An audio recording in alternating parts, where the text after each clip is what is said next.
Hey, everybody, welcome to your Money Map, sponsored by the Alliance for Lifetime Income. I'm your host, Jean Chatzky, and to say that I'm excited about today's show is a huge understatement because, like millions of you, I'm sure, I tuned in to watch the history making first season of The Golden Bachelor. And if you did right along with me, there is no doubt that you remember Susan Knowles and Kathy Swarts, two contestants who, while vying for the Golden Bachelor's heart, formed an unbreakable bond. No, neither of them walked away with the final rose, but they say that the experience gave them the best prize of all, a friendship that together allows them to inspire others to live their best lives, no matter what age.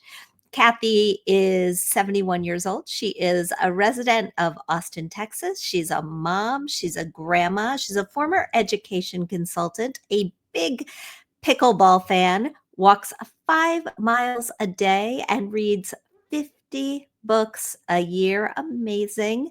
Susan is 67. She is a mom and a grandmom as well. She also owns her own wedding officiant business. And though she is retired from being a hairstylist, she still does hair for family members and friends, which is a skill that many of her fellow contestants on The Golden Bachelor tapped into very gladly.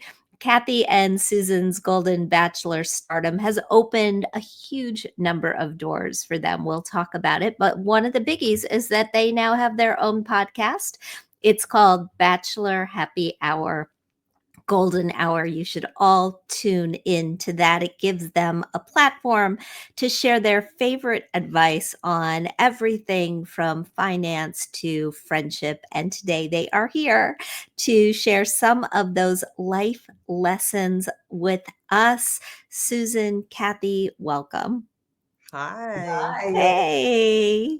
Nice to see you. It is so nice to see you guys. Susan, you are right down the road from me where it's pouring. Kathy, we can see the sunshine outside your windows. We're both very jealous and very, very happy to have you here.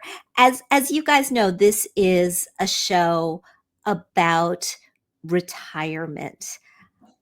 The Golden Bachelor in a way was a show about retirement, and it was wildly popular. Susan, let me start with you. Why do you think the show hit such a nerve? Because people were curious what older people were going to do on this show. And because we have so much wisdom and life experience and the friendships that were bonded, to show the world that instead of the fighting and the cattiness and the hysterical crying and so on, like the young people do, because they didn't live their life yet. They're just starting. I think a lot of people were curious at first and then fell in love with it because it's so real. And Kathy, what do you think? I mean, did you come in expecting a huge amount of drama and find something completely different? I mean, remember, I was the mini villain on our show. You were the drama. Yes. One-line villains. I was a one-line villain. It was a non-villainous season. I agree with everything Susan said. I also think, Jean, that people, when they get to be our age, we begin to feel invisible. And I think the show, one of the aftermath of that show is that people don't feel invisible anymore. They feel that they have a lot of life to live.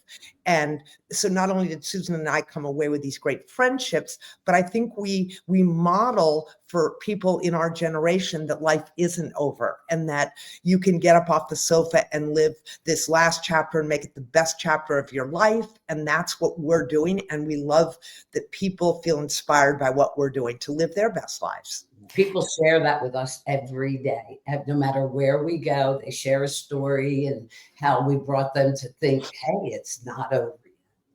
It's fantastic. Yeah. Susan, tell me a little bit about your journey to get on the show. Your kids pushed you in this Yeah, direction, didn't that wasn't me. My that was girlfriend that? called me. I was living in the city in Philadelphia, and she called me one day and said, "Oh my goodness, you have to fill out this application. They're having a dating show for old people." I said, "What?" So sure enough, I filled it out and then never heard from them for 3 years. And all of a sudden, I get this phone call 3 years later, and they shared with me that they were interested, but they shut down production due to the pandemic. And then when we start rolling from there, she said, "Are you still interested?" I said, "Yes." You It's you had been divorced for a while a long from a time. guy who used to pitch for the Phillies. Yes. Uh, what made you want to do this? So I wanted to find love. I really wanted to find love. That's what it was about. Susan, why are you saying it in the past tense? You still want to find love. I still want to find love. Well, she said, "Why did I do it?" Because that's what I was looking for. I Absolutely. And did find love. I really did with many, but not just one. not the one just yet, Right. but we're Yeah. working on that for you. Yes. And Kathy, for you, you lost your husband to suicide. I lost my husband to suicide in February of 2019. So, of course, I didn't even know that they were casting for the show because I was happily married. My daughter had a baby very premature, and so I was sitting with her scrolling through Facebook while the baby was in the NICU, and I saw this ad for women over 65, and I thought, I can do that for the Golden Bachelor. So I clicked the send button, and that was in May, and they called me the next day, and it was Fast and Furious, and I left to go on the show in the end of July. Unlike me, having to wait 3 years, Kath. Well, I think Susan had I been single in 2019, but no, it wasn't anything I planned on. And my boys were very supportive. My daughter was a little more reticent. "Mom, what are you doing?" She knows that I've never met a stranger, so I think she was a little worried about what I might say and do on TV. Did the show change you, Kathy? People ask that all the time. I have to say, not really. I am a pretty independent, I love life kind of person. And I was myself on the show. I think it just affirmed who I am coming off the show. I love life. I love my friends. I take opportunities where I can. I think this just affirmed that life isn't over for me. That's maybe the one place where I changed. It was devastating when my husband died, and now I do have a lot of hope for my future. I actually think, and I have been watching, I will admit this, I have been watching The Bachelor since the very first season, like Krista, before Trista. Well, Trista was on that first season, right? She Yes. was the runner up. But yes, since Alex, I have been watching since then. I don't know if the show changed you, but I actually think you changed the show that's sweet. for the better. For the Thanks. better. Can I ask you what's the difference that you saw watching the two, the young and the older? I think you said it really well. I mean, kindness, Yeah. friendship, support, lack of drama, and a lot more substance. I felt like we got to know the women in the mansion and the men in the mansion the following season a little bit better as people who, as you said, have had these lived Right. experiences. I Yes. think I was just going to say quickly, I think some of the women, I know Susan and I, we didn't know what the word influencer was. We had Instagram accounts, but we had like 200 followers. I mean, that is not, we truly came on the show.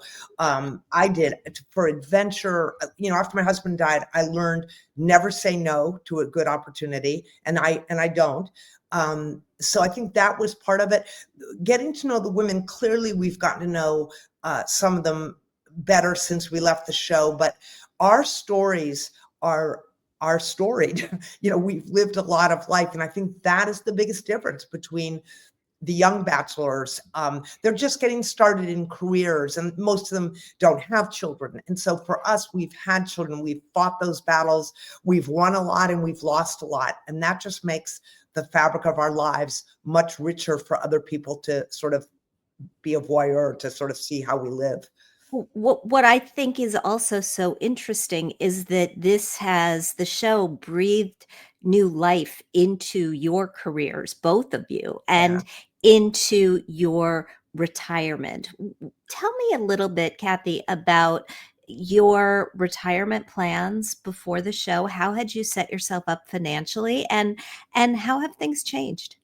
So my husband was an investment banker, and so he had worked. I worked sort of part-time. I had have three children, and predominantly I raised my kids, but I had my own educational consulting business.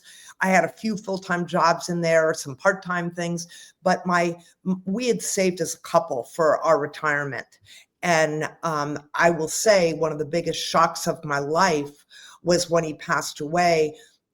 I thought I knew everything and about finances and how to plan, but when he died, it was a rude awakening for me, just to have to continue that planning and figure out how to do things on my own. So of course now I'm semi-retired. Susan and I have our podcast, but it more was just sort of jumping off a cliff and learning how to plan. Okay, it's not the two of us together. Things change, it's how am I going to spend the resources? How am I going to plan? Because I do plan to live to 106. So, I've got a few years. And for those that are listening, I wish I was smarter way back when. So those that are listening, start now.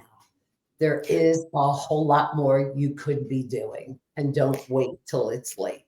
Start on what, Susan? What do you wish Planning for your retirement financially, putting money where it should be, and don't spend. Like, I was a big spender. I still am, but I'm still saving for retirement at 67. There's a problem there. Well, I think a lot of people are actually still saving for retirement at 67. We know, young, right?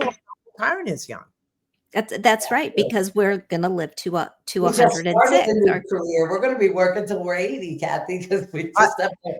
I just want to add that I think women, one of the things I wanted to, one of the platforms was talking about suicide, but another platform for me that I didn't really get to discuss, which I'm so glad I'm here today, is women, don't rely on someone else. Educate yourself. Anyone can learn about investing. Anyone can learn how to plan for their future. There's books, there's podcasts like yours, there's all sorts of resources out there. And I think any woman is doing herself a disservice if she doesn't learn, educate herself. No one's going to come and, give you this beautiful golden covered book that tells you how to do it. You have to take responsibility and learn for yourself. It's like having children that don't come with instructions. It's very, very true. So personally in my life, look, I know how to do a lot of this. I've been covering personal finance for 30 years. I have a financial advisor. And I have a financial advisor because, just as if you're right? a doc, yeah, you need somebody to sort of keep you on track, keep your eyes on the ball. Yep. Have you said, Kathy, you've got a financial advisor. Did you always have one? No, and that's what I was going to say, Jean. My husband did all of our financial planning. He had an MBA. He knew about the market. I mean, that was his world. And so when he passed away, I had this binder that he had prepared for me, and it was telling me how to invest. And I understand the markets, believe me, but and I looked at this book and I thought, first of all, I was in deep grief. It wasn't, so there was that.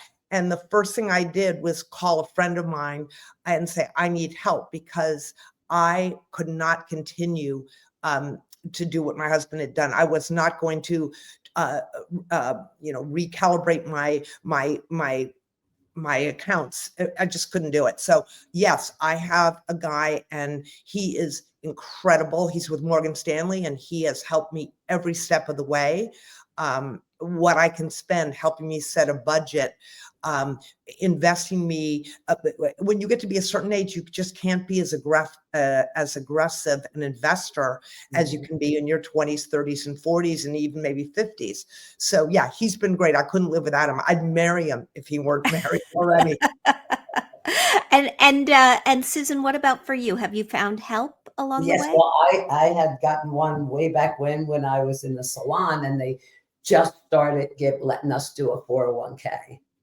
When in the hair business, we didn't have that, and our boss did it, and that's he's still with me today. You have found your way into these additional businesses. You know, we might call them side gigs, we might call them careers. Susan, you've got a line of food products on QVC, your grandma's cookies and your meatballs, and you guys have your podcast. I imagine you're doing a considerable amount of public speaking. There's money in that. How are you thinking about this bonus phase of your careers? In a word, I would say grateful. It's let me share me with people and give people hope and encourage people. Like Kathy said, we wake up feeling blessed every day. We're grateful that we're here. And to be able to share a positive and bring somebody up out of a sad place, I mean, how could you not be grateful for that? Yeah, I would add to that. I'm excited. I'm excited every day to get up and get out of bed and see what the day's going to bring. And I think what trip we have planned. yeah, I think other people feel that, I think so. It's a combination of being grateful that we have these opportunities. I mean, I love to talk and someone's paying me to talk. Okay. Yeah, that works. But grateful and excited about the future because I really believe that I don't know what's right around the corner. So, but I believe it's something fabulous. And I think that you plan for your future and then these wonderful opportunities come around and that's great too. But I never lose sight of the fact that we always have to plan. You have to know where you are and make the best judgments you can. In terms of spending, taking vacations. In my case and Susan's both, we help our children. I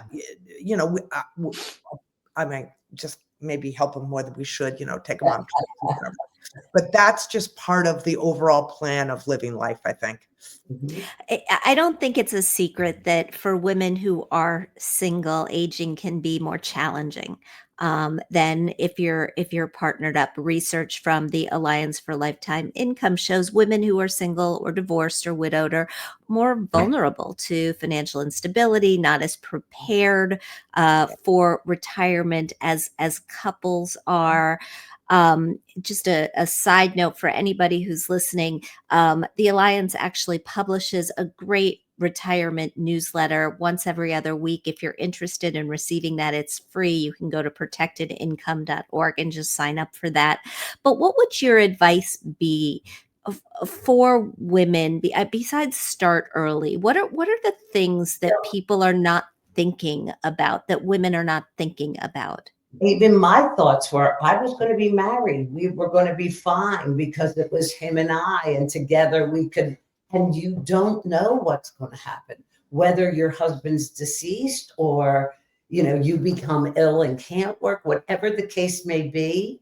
That's what you have to envision. Like you might not be with your spouse. So you have to do your thing to prepare. I think I agree with that, Susan. I also think that even if you are married, I think that as women, we are strong, we're empowered, we're trying to break that glass ceiling at any age. But I would say that you owe it to yourself, even if you are happily married or in a fabulous relationship, it's only scary until you start delving into it. Once you start looking into educating yourself on financial security, you become, because knowledge is power, right? So you feel better about your situation just having the knowledge. So don't sit back and say, oh, I don't have to worry about that. My husband takes care of me. That you're doing yourself a disservice. Just read a little bit and learn where your money's going, and you will find that it opens up doors of understanding for you. And something that I wasn't used to was putting myself on a budget, and I still struggle. But that word is really something you should look into. Yeah. Yeah, no, absolutely. And I hear from a lot of women who say, well, my husband is taking care of the Yes. finances, Right. or, in our household, there isn't enough time for us both to do everything. So I take care of X, Y, and Z, and he takes care of the money. Mhm. Or even I've heard from men who say, my wife does not want to be involved. Oh, I hear that from my friends all the time. And I say to And them, then I'm lost it's with not a something. choice. You don't have a choice. It's not an excuse to say my husband takes care of it. Statistically, women outlive men. And so you may not want to deal with it today, but the Mhm. likelihood of you dealing with it at some point in the not too distant future. So do yourself a favor and ask those questions now while you can get the answers more readily and more easily. Mhm. It's been studied. The likelihood is 90%. 90% of women will be taking care of the money at some Yep. point in our lives. So we're so much better. I agree with you, having gone through a divorce, but also having just watched so many women do this along the way. The time is now, and it's one of those things. It's kind of like a new sport, right? I'm sure the first time you played Yes. pickleball, you felt like a complete idiot on the court. I know I felt like a complete idiot the first time I played pickleball, but you do it a couple of times and you start getting your feet under you, and it becomes Absolutely. easier. Absolutely. New things are scary, no matter what it is, whether it's a sport, whatever you're trying new, a new career. But the reality is, once you dip your foot in, you're like, oh, that makes sense. And the more you know, that's why I said knowledge is power.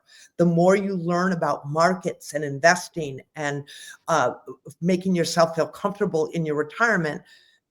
And the way you get comfortable is it doesn't happen magically, unfortunately. So I think I wouldn't even say today, I would say yesterday. Some people, just to get into the marketing, like knowing what to invest in and all. That's why you hire somebody. Not all of us understand that. Right. And the gains and losses. You have to be educated on it, but not everybody feels comfortable doing that. That's why you get guidance. That's why you get help. And I think the most, yeah, and having that plan that tells you whether you are going to have enough, whether you're spending too much and you have to pull back, that's what allows you to sleep at night. You guys have become famous in many ways because you're such good friends. Did you go on the Golden Bachelor expecting to come away with this friendship?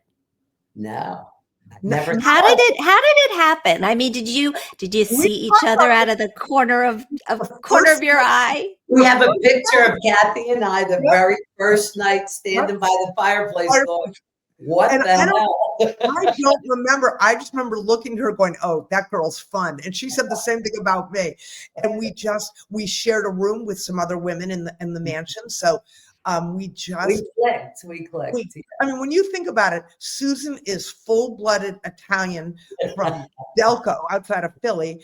I am a mutt. I'm half Jewish. I'm half, I don't know what else. I'm from outside of Boston, Massachusetts, and live in Texas. The likelihood of us ever having met, and yet It's like we were friends since grade school. She yells at me, I yell at her. We take care of each other. I am there for her. That's something else. Having women you can lean on in times that you can ask questions to, that you can trust to find you help, whether it's financial help, divorce help, whatever it is. Susan's that person for me. Well, why do you think Yeah, I mean, the Surgeon General earlier this year was talking about loneliness, this epidemic of loneliness, particularly among older people, and how it can be as dangerous and as damaging as a pack of cigarettes a day, which is just astonishing. Yeah. How how do you make a friend in your 60s and 70s? What's your advice for making some new friends? I can, for me, that's so easy. I am a gregarious, I'm outgoing, and I know not everyone is. Get up off the sofa, get outside. Friends and dates, by the way, are not going to come to your door and knock. Get up and try something new. I don't care if it's a sport, a cooking class, yoga. Do something, because you know what you're going to find. It's just like going to, school the first time, or college. You're going to meet people there who are in the same boat you are.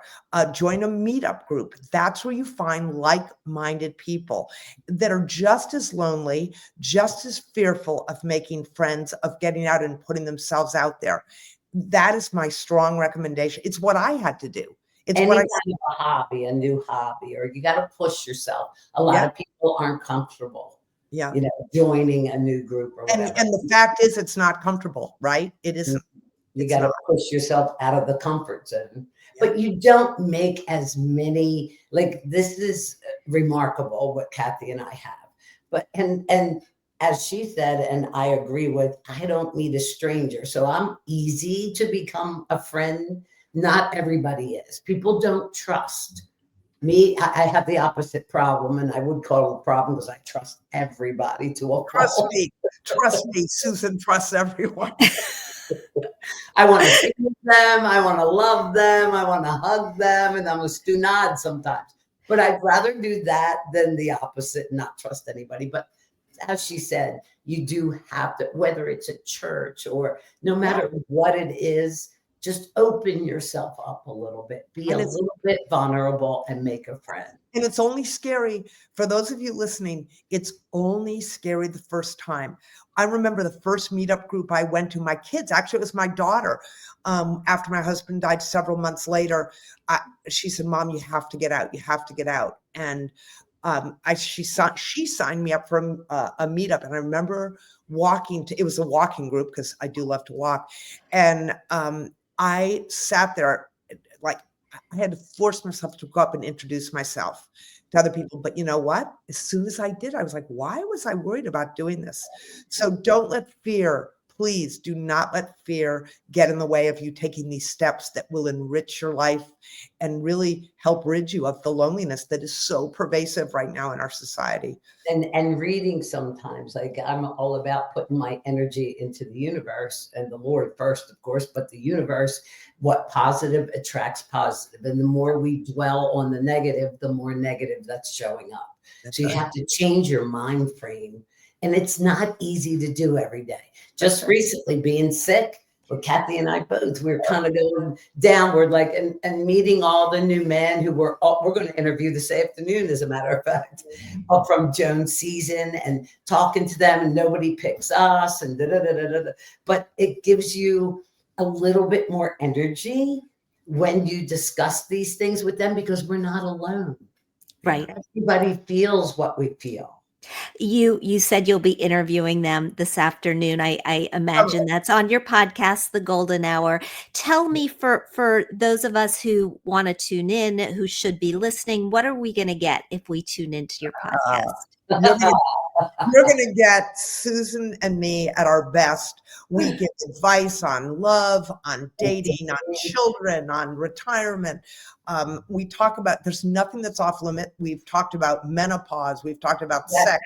we Is there talked anything, about it I don't think all. there's anything we have not talked about. Yeah. And you know what? That's a big thing today, like talking about menopause. Why weren't we talking about that? There's so many changes your body goes through. Women, you're not alone. It Yes. sucks.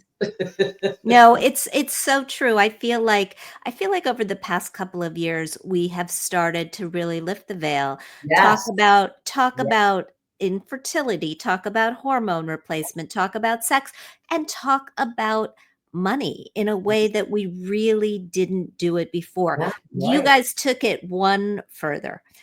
You talked about your recent adventures in cosmetic surgery. In fact, you documented it for the world to see. You look fabulous, both I of just did you. it again. Look how swollen I am. But what I love about this is that you are just you're yourselves, you're joyful, you're unapologetic, and you are showing us what it's like to get older in a positive way. As somebody who just hit her 60th birthday, I want to say Happy thank you birthday. for that. Thank you. Congratulations. Thank you. What advice, as we leave this conversation, do you have for women everywhere who want to follow in your shoes?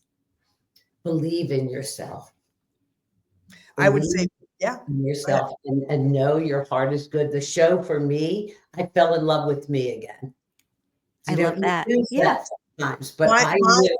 yeah, I agree with that. I think my advice would be take good risks. Go out there and build the life for yourself. No one's going to give it to you. You have to do it yourself. But if you open your eyes and you have a good heart and a positive attitude, you'd be amazed what will come to you if you go looking for it. Just open your eyes and take that first step, and great things will happen for you. Susan, where do we find more of you? Well, on Instagram, I'm the Susan Knowles.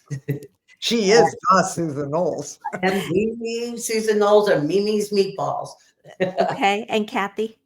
My Instagram is the initial K, the initial B, and Swarts, KB Swarts, on Instagram. And our podcast, I hope you all tune into that. It's under Bachelor Happy Hour. Wherever you get podcasts, search for Bachelor Happy Hour. Hit the follow button, scroll down, and look for Golden Hour. We are Golden Hour. There's some fabulous Amazing. history up of Susan and me, and write us at bachelornation.com. Yeah, we answer people's questions. They write us in, and we give our opinions, and we have our guests sometimes give opinions Susan, as well. Susan, where's our plug for dates? Oh, well, still single. yes. Yes. If you know somebody to fix up with Susan or fix up with Kathy, send them. Everybody said to us, oh, your DMs, you're going to be exploding with messages. Not so much. Sometimes Kathy and I have this conversation about we are strong women, but there's a soft side. And men, we're not approachable, some men say, but we are so approachable. I think you're incredibly approachable. I have enjoyed this so much. Once again, if you're looking for information on retirement, please subscribe to our newsletter at protectedincome.org. You guys are the best. Thank you so much for what you do. Thanks for having me. I think I'm going to get your newsletter. Amazing. Bye, everybody. Have a good one.